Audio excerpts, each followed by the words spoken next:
Orson Radio Podcast. En cualquier momento, en cualquier lugar. En el nombre de Orson.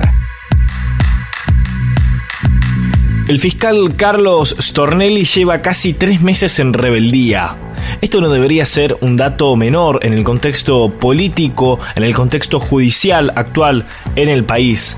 Vamos a escuchar la palabra del fiscal en el programa de Luis Majul, en donde es realmente imprescindible escuchar los débiles argumentos que esgrime el fiscal de la denominada causa de los cuadernos, o la fotocopia de los cuadernos, porque los cuadernos jamás aparecieron. Vamos a escuchar al fiscal Carlos Stornelli.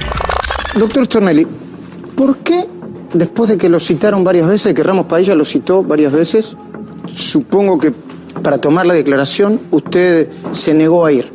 Bueno, primero digamos que sea una vez la citación o 17 es lo mismo.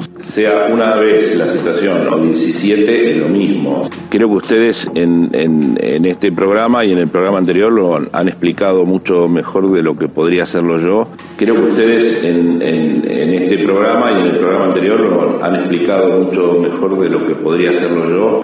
Los motivos por los cuales... Pero explíquemelo usted, a ver, ¿por qué? En primer lugar, por consejo de mi abogado. En segundo lugar, porque yo inmediatamente percibí que esto era una maniobra para perjudicar una investigación trascendental. ¿Y qué le diría a aquellos que dicen, ¿cómo le voy a creer a un fiscal cuando cita a declarar o le pide comparecer a alguien si él mismo no comparece en la justicia? Que entre otras cosas lo dijo la expresidenta Cristina Fernández de Kirchner. Sí. Bueno, precisamente ese es otro de los motivos que agregan certeza a lo que nosotros veníamos diciendo. Segundo, porque además la inmunidad funcional es para proteger a los fiscales y para proteger las investigaciones. O sea, yo creo que no solo no fui porque no es que no fui porque no quiero, no fui porque creo que es mi deber no ir.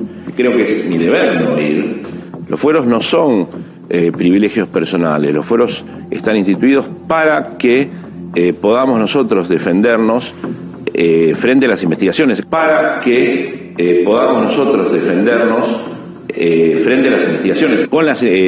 poder defender las investigaciones que llevamos adelante.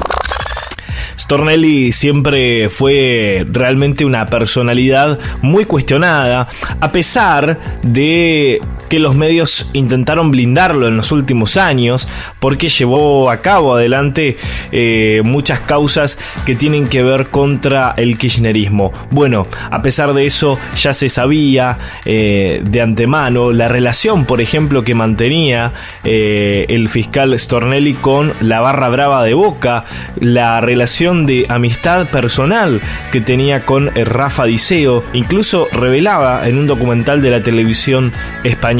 A pesar de todos esos antecedentes, en los últimos años los medios blindaron la figura de Stornelli para tratar de dejarlo limpio, y sin embargo aparece en esta causa y muchos medios cuestionan, ¿no?, la aparición de Stornelli en esta causa que lleva adelante el juez Ramos Padilla, el juez de Dolores, que se investiga una red de espionaje internacional, en donde el fiscal aparece filmado en Pinamar, hablando junto al cuestionado D'Alessio, procesado y detenido en esta misma causa por espionaje. Es realmente impresionante, ¿no?, cómo algunos medios todavía siguen intentando blindar a Stornelli a pesar de todas las pruebas que hay alrededor del fiscal. Cuanto menos debería acercarse a declarar, ¿no?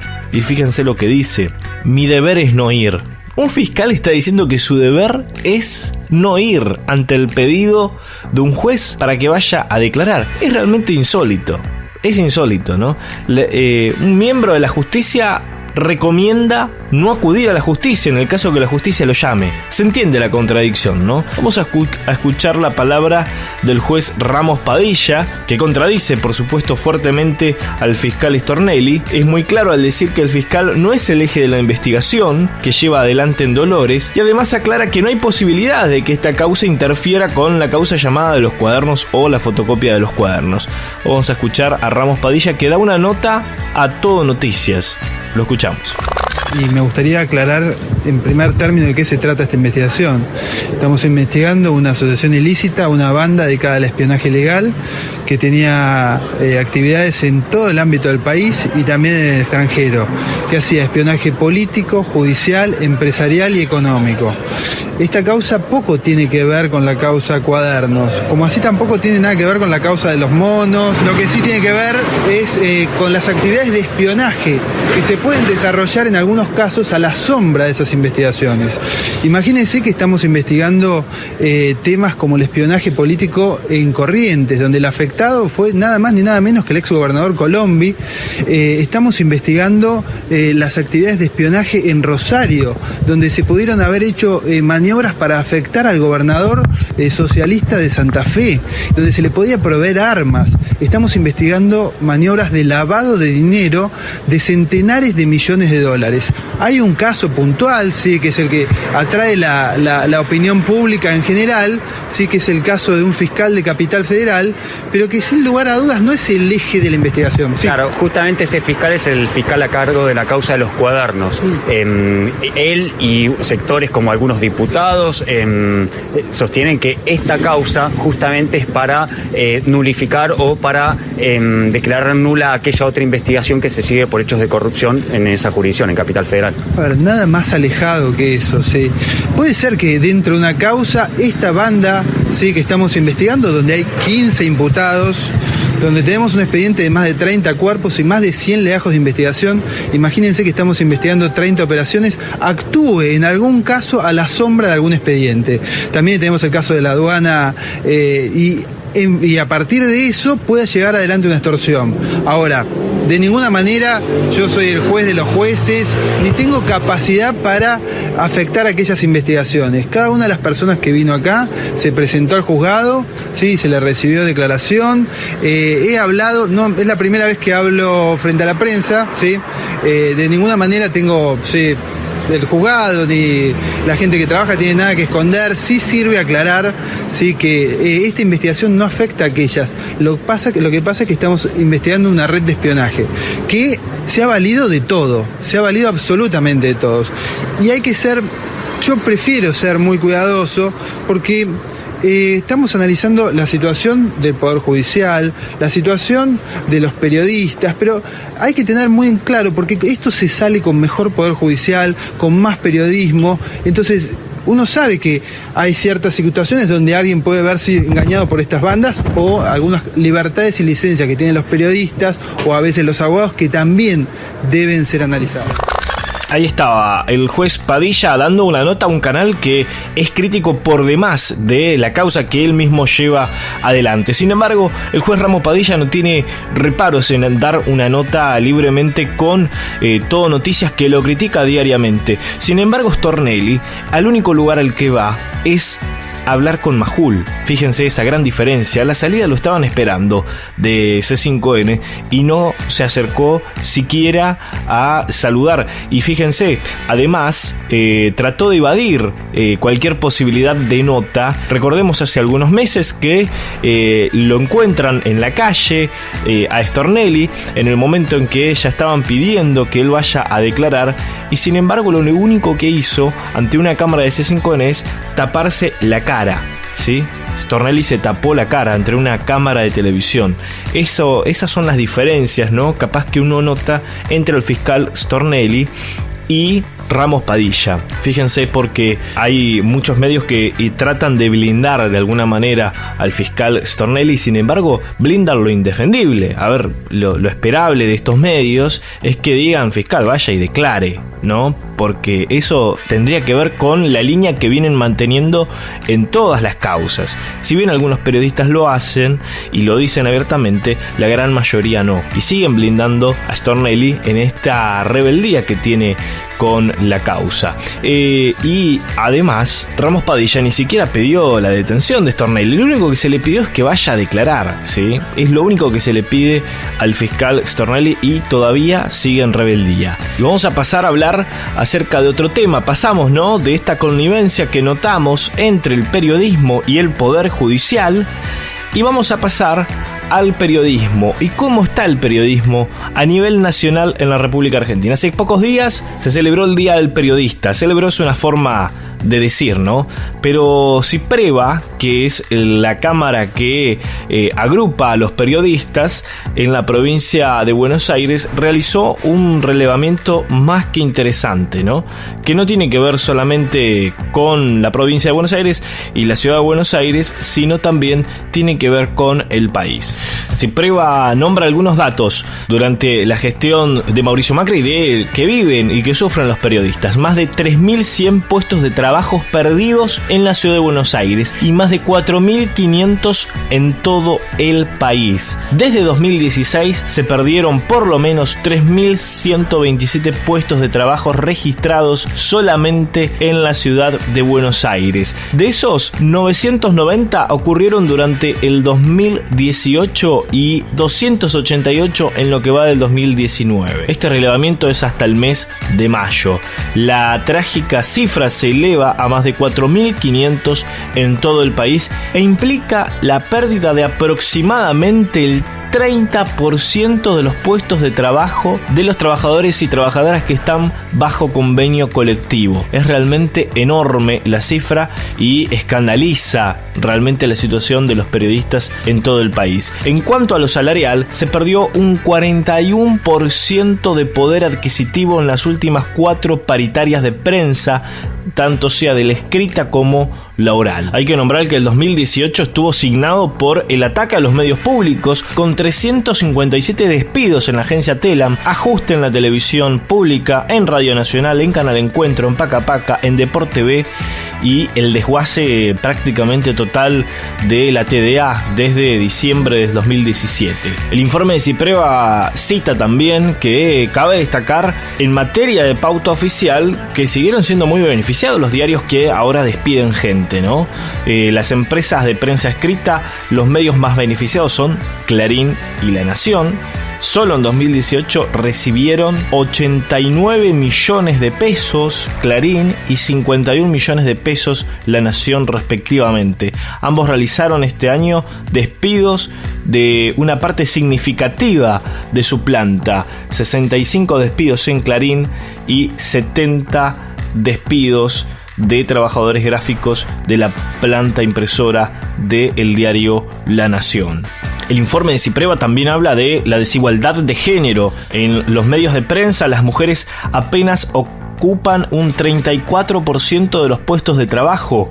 Es bastante bajo. De estas, solo una ínfima minoría llega a cargos jerárquicos que por lo general están ocupados por varones en casi todas las empresas. En algunos medios las mujeres están casi ausentes. Es el caso de Diario Popular, en donde apenas hay un 8.3% de mujeres en sus redacciones de papel y web, o el diario Olé, donde representan menos del 8% de la planta. Por último, el informe de CIPREVA también hace referencia a la represión a la prensa, ¿no? Los ataques a la libertad de prensa por parte del aparato represivo del Estado Nacional se convierte en moneda corriente para este gobierno. Desde 2016 a esta parte hubo 28 detenidos y 55 heridos por bala de goma. Cierra el informe diciendo: la frialdad de las cifras no transmite cabalmente la dificultad de cubrir acontecimientos vinculados a la protesta social en las calles, pero evidencian que el sesgo represivo tiene un correlato con el ajuste. Esta es la situación del periodismo hoy en la República Argentina.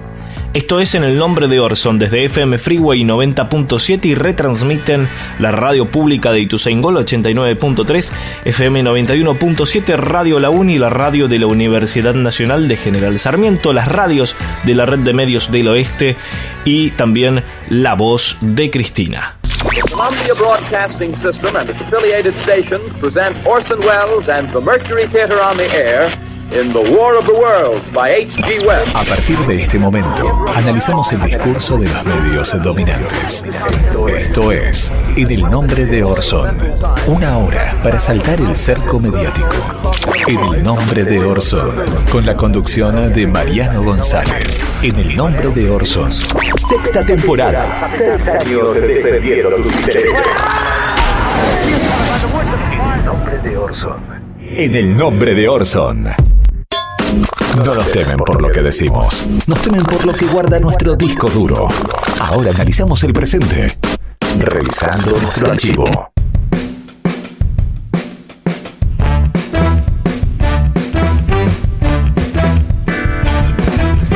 Momento de revisar el disco duro. Vamos a escuchar ahora a Patricia Bullrich, la actual ministra de Seguridad del gobierno de Mauricio Macri.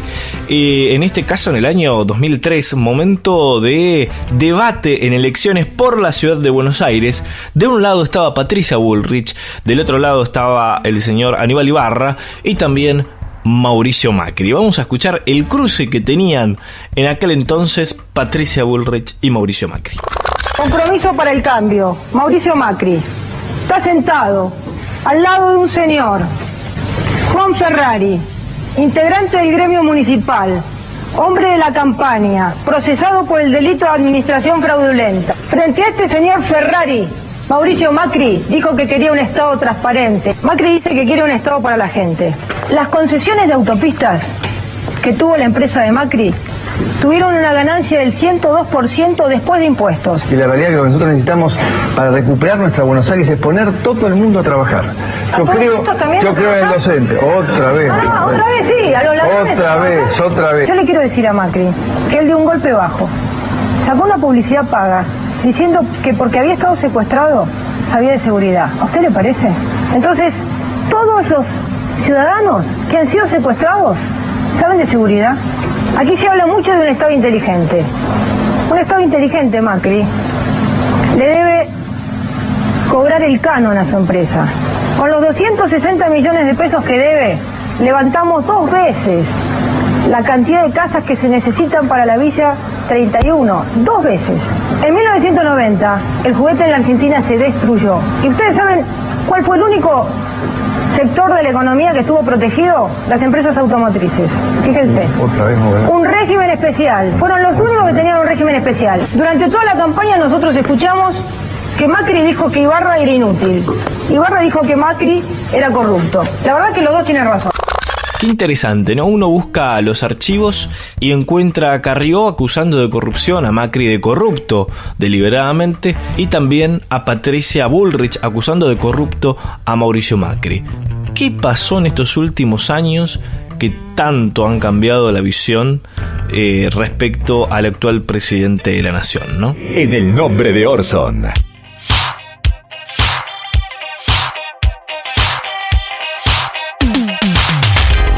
Uno de los latiguillos comunes del espacio Cambiemos en los últimos años es que la culpa de la situación actual de la República Argentina es por los 70 años de peronismo, otros lo llaman los 70 años de populismo, y otra variante es que arrastramos estos problemas hace 70 años, ¿no? Peronismo, populismo, las variantes con las cuales se defienden a la hora de tener que dar respuestas a la crisis actual, dicen, bueno, pero ¿qué querés que hagamos? Venimos de 70 años de peronismo, ¿no? Este es un latiguillo realmente increíble que tienen muchos funcionarios del gobierno. Pero vamos a ir a la realidad, ¿no? Porque ellos se cansan ahora de decir, bueno, este asfalto es real, y es una guerra simbólica realmente increíble la que está dando el gobierno. Creo que con gran resultado, al menos en su núcleo duro, y tal vez pueda dar resultado en otros sectores. Así que no hay que subestimar también esta estrategia. Pero vamos a hablar acerca de lo que es real, acerca de si realmente tuvimos 70 años de peronismo, 70 años de populismo. Bueno, vamos a hacer un poco de historia en este segmento, porque nos preguntamos si realmente hubo 70 años de peronismo, 70 años de populismo. ¿Cuándo empieza el peronismo? Bueno, por supuesto con Juan Domingo Perón llegando al poder en el año 1946 hasta el año 1955. 9 años y 3 meses de peronismo inauguran, ¿no?, esta carrera que según el gobierno son 70 años de peronismo. Bueno, van 9 años. El 16 de septiembre de 1955 fue derrocado por La Libertadora, gobierno militar primero de Leonardo y luego de Aramburu, Aramburu hasta el año 1958. En 1958, con proscripción del peronismo, vale la pena aclararlo, se eligió vía urnas a Arturo Frondizi, el desarrollista de la Unión Cívica Radical. En 1962, golpe José María Guido. El 12 de octubre del 63 vuelve la Unión Cívica Radical al ser electo Arturo Illia. El peronismo sigue proscripto. En 1966 arranca una larga dictadura militar, primero con Juan Carlos Onganía, luego con Roberto Marcelo Levingston y termina con Agustín Lanusse hasta el año 1973. En ese año, 1973, sí vuelve el peronismo al poder a través de Héctor Cámpora y el regreso de Juan Domingo Perón. Juan Domingo Perón fallece en 1974 e Isabel continúa hasta 1976. Desde 1976 a 1976 al 83, 6 años y 9 meses, la Argentina vivió una de las páginas más negras de toda su historia, una dictadura realmente sangrienta. En 1983, sin proscripciones, con elecciones limpias, fue electo Raúl Alfonsín por la UCR, hasta la hiperinflación y la caída anticipada en 1989. Ahí sí, quien lo sucede es un peronista, Carlos Saúl Menem. Aunque alejado de las banderas de la justicia social y más cerca del neoliberalismo, Menem logra obtener 2 mandatos. Luego de 10 años de menemismo, llega Fernando de la Rúa, radical, en una alianza que duró tan solo 2 años. Luego vino el 2001, la transición de Duhalde y Néstor Kirchner en el 2003, que fue sucedido por su esposa Cristina Fernández en 2007 hasta el año 2015. Desde el 2015 hasta el momento gobierna Cambiemos, ¿sí? El PRO y aliados. Entonces, para pasar en limpio, el peronismo gobernó 35 años de los últimos 75. Si contamos a Carlos Menem, ¿no? Hubo 40 años de gobiernos no peronistas, entre militares, radicales, conservadores. Un 54% del todo el periodo. Es decir, que la mayor parte de los últimos 70 años no gobernó el peronismo. Gobernó la UCR, gobernaron las dictaduras, gobernaron los conservadores y los neoliberales, ¿sí? Entonces, ¿son 70 años de peronismo y populismo los responsables de la actual situación de la Argentina? Claramente no. 70 años de peronismo no, ni en lo político ni en lo económico. Nada más lejos de la realidad, nada más falaz que este mensaje que trata de dar continuamente el gobierno cuando quiere referirse al plano económico de la situación de la República Argentina. Una mentira total. Este informe fue realizado en base a una nota del periodista Andrés Batistela de la agencia DERF y material de archivo de En el Nombre de Orson. En el Nombre de Orson. Ahora desmontamos todas las fake news. En el Nombre de Orson. 6 años defendiendo tus intereses. Momento de hablar de fake news, y es que en los últimos días la prensa nacional e internacional informaban sobre el caso de una menor holandesa de 17 años que supuestamente habría recibido la eutanasia después de haberla pedido porque no aguantaba más tras haber sido víctima en varias ocasiones de abusos sexuales y violación. Noah Patoven sí sufrió abusos a los 11 y a los 12 años. 2 hombres la violaron cuando tenía 14 años y también es cierto que sufría estrés postraumático, depresión y anorexia. Sin embargo, el suyo no es un caso de eutanasia, sino de suicidio. Así lo reveló después de contrastar información la periodista Noami Leari. Le costó exactamente 10 minutos desmentir la noticia. Contactó con el periodista holandés que cubría el caso desde el 2018 y confirmó que Noah Patoven pidió la eutanasia sin conocimiento de sus padres y los médicos se la negaron. Lo que de verdad ocurrió es que la joven se suicidó, se quitó la vida. ¿De qué manera? Se los voy a contar en instantes. Pero la prensa inglesa, como los diarios Daily Mail y The Independent, comenzó a publicar que la menor había recibido la eutanasia con el consentimiento de sus padres. A partir de ahí, varios diarios de todo el mundo pasaron a informar el caso según lo explicaron desde los medios de comunicación británicos. En Holanda la eutanasia es legal, pero solo bajo estrictas condiciones. La muerte asistida puede ser solicitada por pacientes cuando el sufrimiento es insoportable, no existen perspectivas de vida o mejora y no haya ningún tipo de influencia sobre la decisión. Quien la solicita debe recibir información sobre su condición, las perspectivas de tratamiento y otro médico independiente debe aprobar la solicitud. En caso de tratarse de una menor de edad es necesario también el consentimiento de los padres, contrariamente a lo afirmado en la cobertura inicial del caso. El pedido de la joven para acceder a la eutanasia fue denegado. Lo que sucedió fue que la joven, con el consentimiento de sus padres y también de los médicos, decidió dejar de comer y de beber agua o cualquier tipo de líquido, y acto seguido, después de algunos días, falleció, ¿no? Falleció de esa manera. Decidió quitarse la vida, pero no fue un caso de eutanasia como informaron varios medios británicos. Y fíjense cómo esta desinformación de 2 o 3 diarios terminó replicándose y multiplicándose en varios medios de todo el mundo. Una periodista hizo un llamado y terminó desmintiendo esta nota, ¿no? Esta fake news replicada por todo el mundo. Ya saben que desde este espacio vamos a estar durante toda la campaña muy atentos a todas las fake news que se vayan dando en la República Argentina, en este mapa electoral realmente enorme, este calendario electoral que está dando realmente muchísimas sorpresas en varias provincias, en otras no tanto, pero nos vamos a centrar obviamente en lo que tiene que ver con la carrera nacional, las PASO, ¿sí? Que ya estamos bastante próximos, y las elecciones generales para presidente de la nación, en donde vamos a tener que tener muchísimo cuidado con las noticias que circulan. En el nombre de Orson, entrevistas difíciles de olvidar. El poder de la palabra, en boca de los grandes referentes de Argentina y el mundo. Ahora, palabras autorizadas.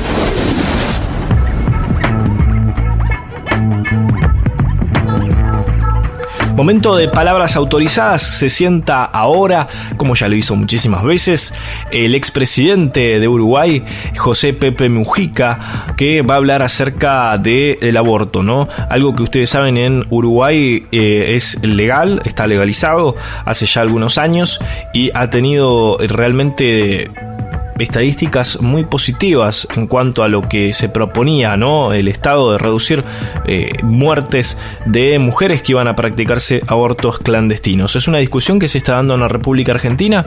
En este momento vamos a escuchar a José Pepe Mujica y hacia el final del programa también otra perla. Dale. La cosa es sencilla y es sentido común. Creo que nadie puede estar a favor del aborto como cuestión de principio. Pero hay un cuadro de mujeres en toda la sociedad que se ven la amargura de tener que tomar esa decisión contra viento y marea, porque la familia no lo entiende, por soledad, por avatares de la vida.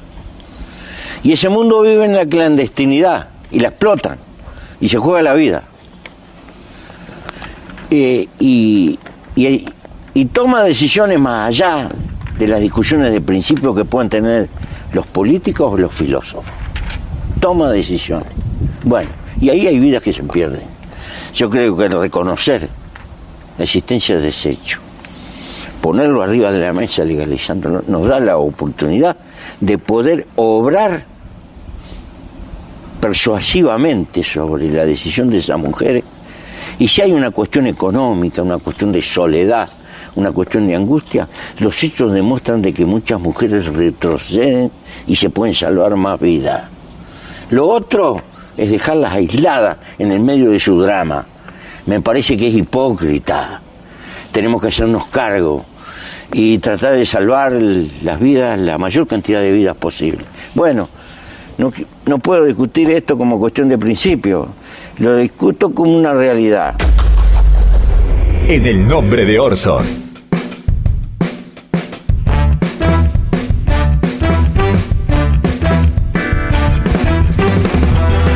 Hace un rato escuchábamos a José Mujica, ¿no? Hablando acerca del tema del aborto, un tema que se está discutiendo muchísimo en la República Argentina y también de cara a las elecciones va a estar dentro de varias plataformas, seguramente, esencialmente desde la izquierda, pero también entiendo va a haber sectores de diferentes partidos que lo van a incluir o al menos van a abrir el debate acerca de la legalización o no del aborto. Desde que comenzó este debate habíamos escuchado a muchas personas del espectáculo mostrarse de manera tanto contraria como favorable acerca de este tema.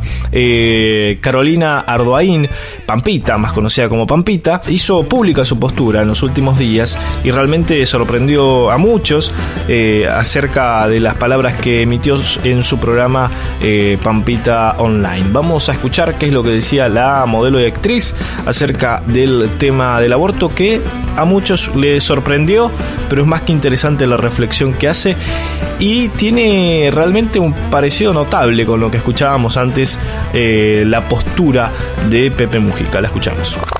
Primero les voy a dar mi postura. Bien. Yo no estoy a favor del aborto por mi formación católica, se la inculco a mis hijos, se habla un montón en casa, si el día de mañana alguno deja embarazada a una novia, le voy a decir bienvenida a esta vida, es un milagro, entre todos la vamos a sacar adelante. Pero bueno, las condiciones de mi casa no son las condiciones de toda la sociedad. Una cosa es lo que yo pienso, lo que yo inculco, el consejo que yo daría, y otro es como sociedad lo que me parece que estamos necesitando, porque es real que muchísimas mujeres en condiciones precarias pierden la vida haciéndose un aborto clandestino. Que esté la ley no significa que lo estemos promoviendo como un método anticonceptivo. Que esté la ley significa que si una mujer llega al extremo de tomar esa decisión, pueda hacérselo y no corra riesgo su vida, y que el Estado la apoye en un montón de situaciones. Inclusive me encantaría que el Estado la apoye en tratar de revertir su decisión, que no sea instantáneo, que diga, bueno, pero ¿por qué no tenés una charla previa? ¿Por qué no vemos si te podemos ayudar económicamente en algún sentido? Que el Estado la contenga también para que tome la decisión de sí llevar a cabo el embarazo. Está bien, pero eso es una... Ese sería mi sueño idealista, claro. y me parece que como sociedad la ley la necesitamos. Está bien que haya gente que piense que no, la verdad está redividido, creo que casi un 50 y un 50, los pañuelos verdes y los celestes. Sí. Pero hay que ser muy cuidadosos en las palabras y cómo se dicen las cosas. No todas pueden elegir esos embarazos que tienen. Muchísimas mujeres son abusadas, muchas más de las que se imaginan. Y la desinformación es parte de lo que está pasando en nuestra sociedad para que lleguen a ese extremo. No se habla de sexo, y si se habla mal, y no todo el mundo tiene acceso a anticonceptivos, y hay un camino largo por recorrer. A mí me gustaría que la ley salga también conteniendo un montón de otras cosas que me parece que están fallando. Sí, la salud y sobre todo la educación, ¿no? En primer grado, me parece que es la base de todo. Bueno. Pero vos sabés dividir bien, ahí me parece que ahí es donde vos opinas distinto, por lo menos. Yo no participo de las marchas porque no lo comulgo, porque no tiene que ver conmigo. Pero una cosa es decir, bueno, yo no pienso igual, pero ¿qué necesita mi sociedad? Pertenezco a esta sociedad, a este país. ¿Qué necesitamos como sociedad? Me parece que la ley la necesitamos. Recordemos que la modelo un año atrás y también hace algunos meses, cuando también había sido consultada, mostraba una posición un tanto diferente, ¿no? Con el correr de los meses, en donde se debatió muchísimo, no solo en la calle, sino en la Cámara de Diputados, en la Cámara de Senadores, evidentemente eso genera una discusión y también eso abre hacia el análisis personal de cada uno y genera este cambio, en este caso de la modelo Pampita, acerca de este tema en particular. Por eso lo interesante de brindar este tipo de debates que debe darse en la sociedad, y fíjense que en este caso con un resultado desde mi perspectiva positivo, porque hubo un cambio notable en la mirada que se tuvo en base a la discusión que se dio, ¿no? En base al debate de ideas en la sociedad. Así que es plausible también que lo haya expresado públicamente. Nosotros llegamos hasta aquí. Esto fue En el Nombre de Orson desde FM Freeway 90. 90.7 y retransmite en la radio pública de Ituzaingó, 89.3 FM, 91.7 Radio La Uni, la radio de la Universidad Nacional de General Sarmiento, las radios de la Red de Medios del Oeste y La Voz de Cristina. Chau, hasta la próxima. Esto que acabas de ver es una visión, una opinión, nuestra interpretación de la realidad. Es nuestra verdad, pero no es la única. Hay diferentes miradas sobre los hechos. Nosotros elegimos qué contarte y cómo. Seleccionamos imágenes y testimonios, como lo hacen los medios, que de un hecho construyen la noticia. Los medios de comunicación eligen qué contarte y son responsables de lo que dicen, como nosotros somos los responsables de lo que dijimos en este programa. Orson Radio Podcast. En cualquier momento, en cualquier lugar.